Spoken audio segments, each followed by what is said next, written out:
का वो होता है जो माता पिता से वंशज होते हैं उनके बच्चे।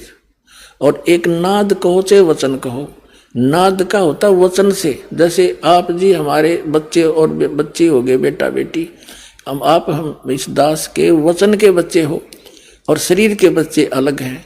तो इसी प्रकार धर्मदास जी के जो बिंद के हैं वो तो है ये महंतर दामा खेड़ा वाले, और वचन के हैं उनसे हटकर, जैसे दास वचन का उनका पुत्र है, क्योंकि गरीबदास जी कबीर साहब का वचन का पुत्र था।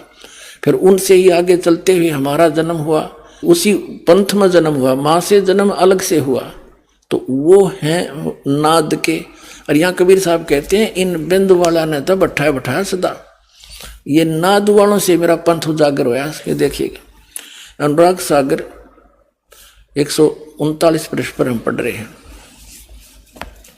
कबीर सागर का। ताते धर्मनी मानो सिखाई, नाम थाप सोपो भाई, ये नाम है नापनी। नाद पुत्र के सोपो सोई, पंथ उजागरता से होई। और वंश कर है अहंकार बहुता, तेरे वंश वाले तो बहुत में अहंकार करेंगे। हम हैं धर्मदास कुलपुता, हम तो धर्मदास के कुलपुत्र हैं। और जहाँ हंगता हम नाही, जहाँ विमान है वह मैं नहीं। और धर्म नहीं देखो परख मन माही, जहाँ हंगता काल स्वरूपा, जहाँ विमान है वह काल है। नहीं पावे सतलोक अनूपा, धर्मदास तो उतर है वंशा, यही बात को मेटो संसा। नाम भक्ति जो दृढ़ के धर ही, सुनो धर्मनी वो कैसे नीतर ही। रहनी रहे तो सभे उभारूं, और वचन गह तो तेरे 42 तारूं। और वचन गह सो वंश हमारा, बिना वचन नहीं उतर पा रहा। चाहे तेरा बेटा हो चाहे तेरे वंश के हो, जिन्होंने हमारे सतनाम का को नहीं ग्रहण किया वो पार नहीं हो सकते। आगे देखना यहाँ क्या बताया है अनुराग सागर की 140 पृष्ठ पर। कहते हैं नाद बिंद जो पंथ चलावे, चूड़ामणि हंसन मुक्तावे। फिर क्या बताया धर्मदास तो वंश अज्ञाना, तेरा वंश अज्ञानी है, होएगा चिन्ह नहीं वो अनसही दाना। जस कुछ आगे हुए है भाई, सो चरित्र में कहूँ बुझाई। कहते छठी पीढ़ी बिंद तू होई, तेरे बिंद का तेरे शरीर का जो तेरी पीढ़ी का जो छठी पीढ़ी आओगी, तो भूले वंश बिंदु तो सोई। और टकसारी से ले है पाना, टकसारी को ले है पाना। अस तो बिंद होए अज्ञाना, अस तेरे बिंद के तेरे ये परंपरा वाले ऐसे अज्ञानी हो जाएंगे, वो छठी पीढ़ी में ये बात बिगड़ेगी। चाल हमारा बस तुम झाड़े, टकसारी के मत सब मांडे। ये क्या बताया है कि छठी पीढ़ी में, छठी पीढ़ी बिंद तू होई, तेरा बिंद जो होगा भूले वंश और बिंदु तो सोई। टकसारी को ले है पाना, अस्तो बिंद होय अज्ञाना। वो टकसारी वाला नाम ले लेगा और ये असली नाम छोड़ देगा। अपने आत्माओं धर्मदास जी इस बात से चिंतित हो गया कि अब तो बात बिगड़ेगी। और दिखाता हूं आपको नहीं है।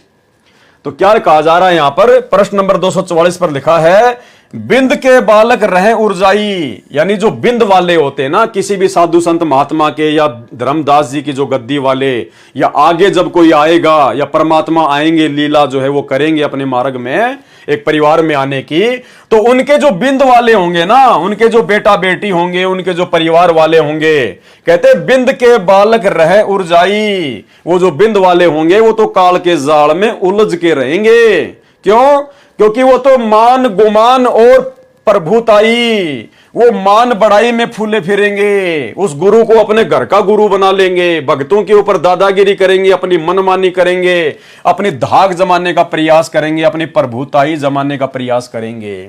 वो परमात्मा को परमात्मा की तरह व्यवहार नहीं करेंगे, अपने घर की मशीन मान लेंगे, अपने घर का गुरु मान लेंगे। जैसे आज जगत गुरु संत रामपाल जी को उनके परिवार वालों ने काल प्रेरणा से अपने घर का गुरु मान रखा है कि हम ही ठेकेदार हैं। अगर हमसे विरुद्ध होकर यदि कोई ज्ञान प्रचार करेगा, कोई गुरु जी की महिमा करेगा या इस भक्ति मार्ग पर यदि कुछ और करेगा तो हम उसको पीला पर्चा निकाल के गुरुद्रोही घोषित कर देंगे, हम उसको आश्रमों में नो एंट्री कर देंगे, सत्संगों में नो एंट्री कर देंगे। जो ड्रामा आप जी रात दिन देख रहे हो। तो स्पष्ट लिख दिया गुरुदेव भगवान ने, आंखें खुल जानी चाहिए संगत की। जो संगत इन सतलोक आश्रमों में संत रामपाल जी के काल प्रेरित बेटा बेटी भाई बंधु रिश्तेदार और इन कोऑर्डिनेटरों के चक्करों में आकर अपनी भक्ति बर्बाद कर रही है। बिंद के बालक रह उर्जाई, मान गुमान और प्रभुताई। साखी हमरे बालक नाम के और सकल सब झूठ। क्या कह रहे हैं कबीर भगवान कि हमरे बालक नाम के, कि मेरे बच्चे, मेरे बालक तो वो है जो मेरे वचन के बच्चे हैं, जो मेरे नाम के बच्चे हैं, जो कोई 100 किलोमीटर दूर से आएगा, कोई 1000 किलोमीटर दूर से आएगा। कहते हैं वो है मेरे असली बच्चे। वो बिंद वाले तो काल में उलझ के रहेंगे। स्पष्ट है भाई और बहनों। परमात्मा कहते हैं हमरे बालक नाम के और सकल सब झूठ। और जो बिंद वाले हैं ना, वो बेटा बेटी, वो तो सब झूठ है, सब काल की गोद में है। सत्य शब्द कह जान ही, काल गह नहीं खोट। वंश हमारा शब्द निज जाना, बिना नाम नहीं वंश ही माना। धर्मदास निर्मोही ही ये गहेऊ, वंश की चिंता छाड़ तुम देहू। कि धर्मदास तू भी अपने वंश की चिंता छोड़ दे, अपनी भक्ति पे ध्यान दे ले। ये वंश वाले तो ये प्रभु बन जाते, मान बड़ाई में फूल जाते हैं, ये पार नहीं हो सकते। अनुराग सागर पेज नंबर 138 से 141 तक का भावार्थ है कि तेरे वंश में, देखो ना भाई और बहनों क्या लिखा हुआ है। क्या कहा कबीर परमात्मा ने धर्मदास जी को, तेरे वंश में बिंद संतान तो अभिमानी होंगे। यानी धर्मदास तेरे जो बिंद वाले हैं ना, और तेरा जो वंश जो चलेगा, कहते वो तो अभिमानी होंगे, अभिमानी, तथा साथ ही अहंकारवश झगड़ा करेंगे। जिस प्रकार हम सतसेवकों के साथ में संत रामपाल जी के बिंद वाले, उनके परिवार वाले हमारे साथ में झगड़ा करते हैं। हम लोग साथ संगतियां किया करते थे, जगह जगह जाकर परमात्मा की महिमा करते थे, गुरुदेव को भोग लगाते थे, ज्ञान आधार से चर्चा करते थे, भाई बहनों की शंकाओं का समाधान करते थे। लेकिन संत रामपाल जी के परिवार वाले इन कोऑर्डिनेटरों को बोलकर, अन्य सेवादारों को बोलकर, पुलिस प्रशासन को बीच में डाल देते, भक्तों को मारते पीटते, झूठे मुकदमे लगाते। इस दास के ऊपर झूठा 420 का मुकदमा लगा दिया, 2.5 महीने की जेल करवाई, और दास के साथ में 2 या 3 बार जानलेवा हमले किए गए। जानवर की तरह उस दास को मारा गया, पीटा गया। वीडियो दास आपको बार बार दिखाता है। चूंकि यह प्रकरण उसी के अनुसार चल रहा है, इसलिए आपको दोनों वीडियो आज फिर से दिखाऊंगा। सबसे पहला वीडियो, जब ये दास मध्य प्रदेश में गया परमात्मा की संगत को जगाने के लिए, इन काल प्रेरित सतलोक आश्रम मैनेजमेंट हरियाणा वालों की सच्चाई बताने के लिए, तो मध्य प्रदेश में दास के साथ में मध्य प्रदेश के स्टेट कोऑर्डिनेटर विष्णु साहू ने और उसके अन्य 8-10 साथियों ने, जो कि 2 गाड़ियों में आए थे, हथियारों से लैस थे, और मुझ दास को किस प्रकार से विष्णु साहू लातों से मार रहा है और उसके अन्य साथी मुझे लठों से मार रहे हैं। देखिए वीडियो। मैं मार रहा हूँ। उस दिन लगा कि गुरुजी के उस दिन मैनेजमेंट बढ़ाना तो विष्णु भगत के खिलाफ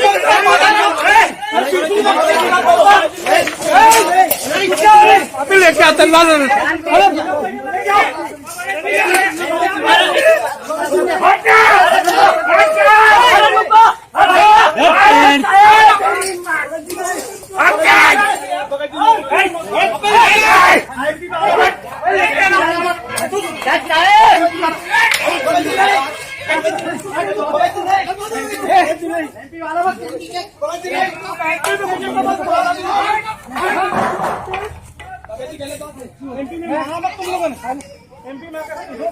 इसके बाद में 2016 में भाई और बहनों, ये वर्ल्ड कोऑर्डिनेटर, सतलोक आश्रम का वर्ल्ड कोऑर्डिनेटर, संत रामपाल जी की बुआ का लड़का देशराज मान, जो कि उत्तर प्रदेश का शामली आश्रम संभालता है, ये 2016 के लास्ट में हरियाणा से 2 गाड़ियां भर के और सारनामी लोग, जो गुंडे लोग थे, उनको मेरे घर पर जयपुर लेके आया और धोखे से मुझ पवन दास को बंद करके कमरे में और मुझे जानवरों की तरह मारा। वो वीडियो भी आप जी थोड़ा सा देख लीजिए। पहले उन्होंने दास को थप्पड़ मारा, थप्पड़ मारने के बाद में जितने भी जो लोग थे सबने दास के ऊपर ताबड़तोड़ हमला कर दिया। तकरीबन 7-8 मिनट तक उन्होंने दास को हॉकी, बेसबॉल और रोड से जमल के नीचे पटक के उन्होंने दास को बुरी तरीके से मारा है।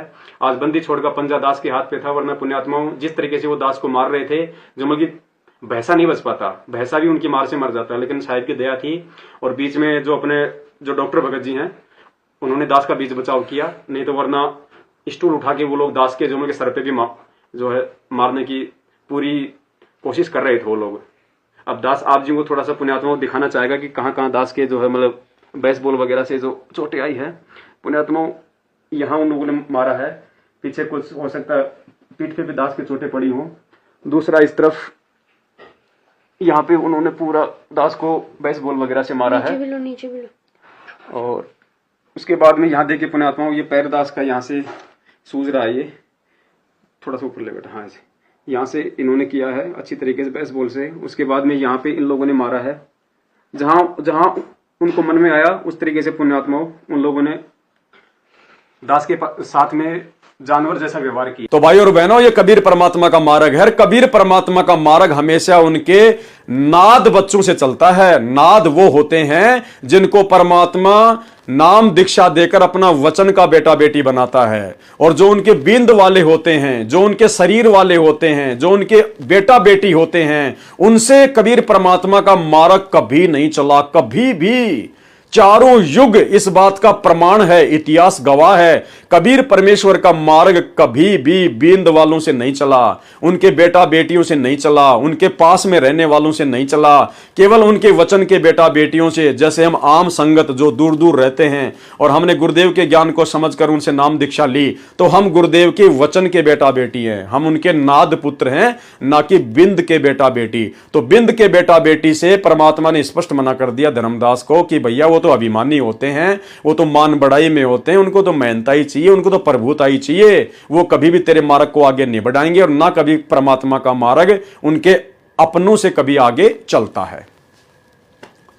अनुराग सागर प्रश्न नंबर 138 से 141 तक का भावार्थ है कि तेरे वंश में बिंद अर्थात संतान तो अभिमानी होंगे तथा साथ ही अहंकारवश झगड़ा करेंगे तथा कहेंगे कि हम तो धर्मदास जी के वंश अर्थात संतान से हैं, हम श्रेष्ठ हैं।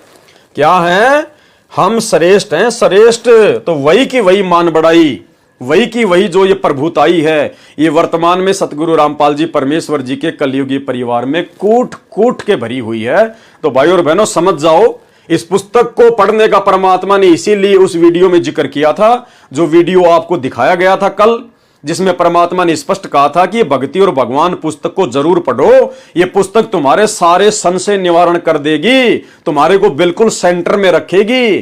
तो ये 90% संगत जो परमात्मा की सेंटर लाइन से बाहर निकल के ज्ञान को आधार ना बना के जो गुरुजी के परिवार की चापलूसी करके सतलोक जाने की सोच रही है, भाई और बहनों आंखें खोल लेना, ये पुस्तक बहुत अनमोल है। परमात्मा ने बहुत सारे गहरे संकेत इसमें छुपा रखे हैं। कबीर साहिब ने कहा कि यदि तेरे वंश वाले मेरे वचन अनुसार चलेंगे तो उन्हें भी पार कर दूंगा, अन्यथा नहीं।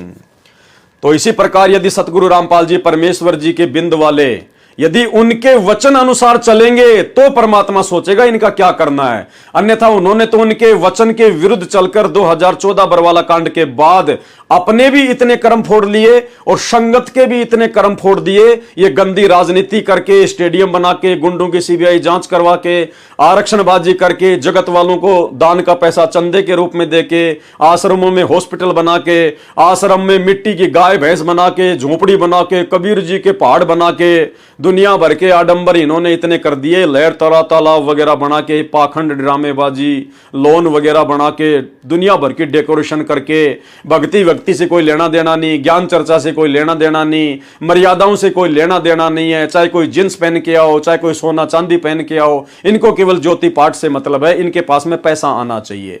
तो इन लोगों ने परमात्मा के एक भी वचन को फॉलो नहीं किया, सारी मर्यादा इन्होंने खुद भी तोड़ी, संगत से भी तोड़वाई। तो परमात्मा कह रहे हैं कि धर्मदास यदि बिंद वाले अगर गुरु वचन में चलेंगे तो पार करूंगा। तो भाई वर्तमान में सतलोक आश्रम मैनेजमेंट हरियाणा के गुरुदेव के परिवार वालों के पार होने के लक्षण बिल्कुल भी नहीं है। प्रश्न नंबर 139 से वचन गहे सो वंश हमारा, बिना वचन नाम नहीं उतरे पारा। धर्मदास तब वंश तुम्हारा, वचन वंश रोके बटपारा। शब्द की चास नाद कहे होई, शब्द की चास, ओहो, वास्तविक ज्ञान, वास्तविक वो सार शब्द की पहचान, यानी गुरु की पहचान कबीर के रूप में कौन करेगा? शब्द की चास नाद गए होई, वो नाद के पास होगी, उनके वचन के बेटा बेटियों के पास होगी, बिंद वालों के पास नहीं होगी। वो तो उनको मानुष मानेंगे। इसलिए तो गरीबदास जी ने कहा है कि गुरु मानुष कर जानते, वो नर कहिए अंध, ओवे दुखी संसार में आगे यम के फंद। केवल नाद जो वचन के बेटा बेटी होंगे सतगुरु के, वही उनको समझ पाएंगे, शब्द की वो परख जो है वो कर पाएंगे, वो शब्द की चाशनी का रस चख पाएंगे। शब्द के चास नाद गए होई, बिंद तुम्हारा जाए बिगोई। वो बिंद वाले तो उनका तो सत्यानाश होगा, वो तो बिगोई जाएंगे, उनका तो सत्यानाश होगा, क्योंकि बिंद वाले अभिमानी होते हैं। चारों युग प्रमाण है भाई, पंथ नाद से ही हो जाई। निर्गुण हो या सगुण हो भाई, नाद बिना ना चले पंथाई। नाद पुत्र तू धर्म हमार, जीव मुक्ति का दिया अधिकार। ऐसे ही वंश 42 तारे, जब भी गिरेगा तभी उबारे। नाद वचन जो बिंद न माने, काल लगेगा उसे सताने। अगर काल से बचना चाहे, नाद वंश संग प्रीत निभाहे। नाद वंश की छोड़ी जो आस, बिंद फंसे फिर यम की फांस। काल दूत छल कपट करेगा, निगुरे जीव देख खुश होगा। वे ही काल के मुख में पड़ेंगे, नाद वंश का हित न करेंगे। तभी तो तुमको रहा समझाई, सबको तुम देना चेताई। नाद वंश को जो जानेगा, वचन वंश वही पहचानेगा। सत्य शब्द जो समझा होगा, यम आकर उसे ना रोकेगा। धर्मदास मैं कहूँ समझा कर, मेरा वचन सुनो ध्यान लगा कर। जीवों से तुम कहना जाई, वचन वंश तुम तारे भाई। वचन वंश जो नाद न छोड़े, सदा ही प्रीत नाद संग जोड़े। नाथ गोत जो पक्ष करेगा तो दुख में पड़ेगा। बहुत प्रकार से तुम समझाए, जो समझे वो दुख